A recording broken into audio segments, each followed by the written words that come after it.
Avec à la une cette question, comment lutter contre la fraude au chômage partiel? Nombreuses sont les entreprises fraudeuses et même parfois fictives qui n'existent pas et qui malgré tout détournent à leur avantage ce dispositif massivement utilisé depuis le confinement, Solène. Résultat, des agents de contrôle du ministère du Travail lancent l'alerte. Ils demandent plus de contrôle en amont. Alors comment cette traque aux entreprises frauduleuses peut-elle se mettre en place? Élément de réponse avec Quentin Bérichel et Anne Maquignon. 31 milliards d'euros.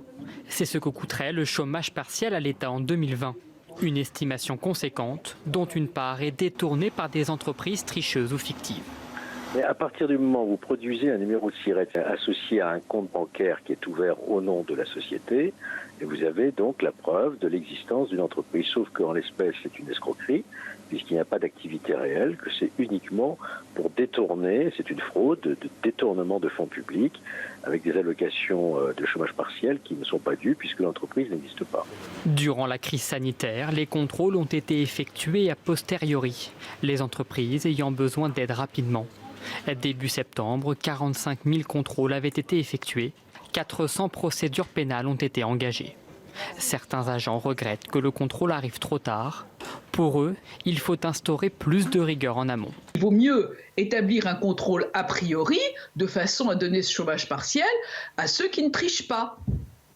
Parce que le contrôle a posteriori, c'est déjà un petit peu tard puisque l'infraction a déjà eu lieu. Les contrôles vont perdurer ces prochains mois. Le dispositif du chômage partiel est prolongé jusqu'en 2021 si nécessaire.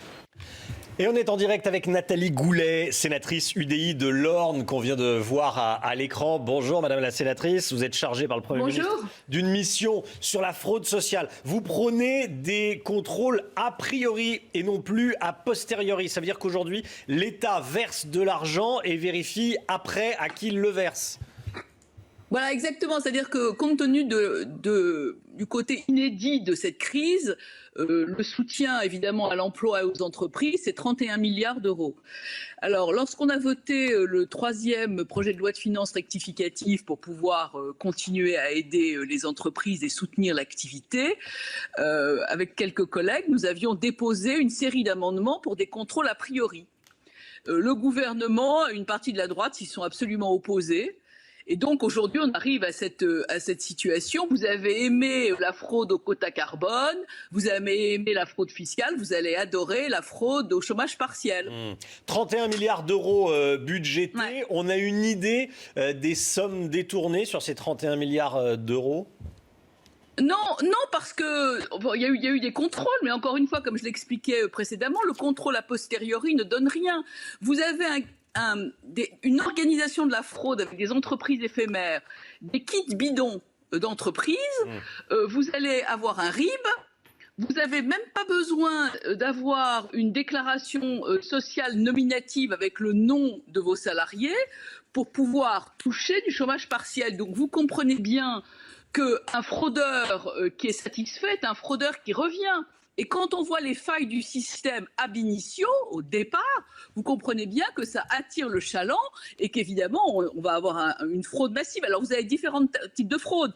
Vous avez des salariés qui travaillent en même temps qu'ils touchent le chômage partiel. Donc ça, c'est une fraude. Mais vous avez aussi un paquet d'entreprises bidons qui ont monté un dispositif pour pouvoir bénéficier de ce dispositif d'aide en période de crise. Nathalie Goulet, sur la fraude sociale, ça sera ma dernière question. Vous trouvez que la Cour des comptes, avec ses 1800 salariés, pourrait enquêter sur la fraude sociale? Elle ne le fait pas. Pourquoi elle traîne des pieds? C'est-à-dire que c'est quand même le prix de l'humour politique de l'année, que la Cour des comptes, qui est capable de chiffrer le prix d'une cour dans une école rurale, de créer des problèmes à des petites communes qui n'ont pas respecté la loi, peut pas chiffrer. À mon avis, c'est plutôt qu'elle veut pas. Donc mon collègue Brindot à l'Assemblée nationale a fait une tentative de chiffrage dans son dernier rapport de la commission d'enquête. Charles Pratt, qui vient de sortir un livre sur le cartel des fraudes aussi. On va y arriver, mais la fraude est absolument massive et on n'achètera pas la paix sociale, on n'achètera pas la paix politique en trichant et en laissant les fraudeurs continuer à voler l'argent des honnêtes gens. Nathalie Goulet, sénatrice UDI de l'Orne. Merci, madame la sénatrice, d'avoir été en direct avec nous ce matin dans la matinale CNews. Très bonne journée à vous.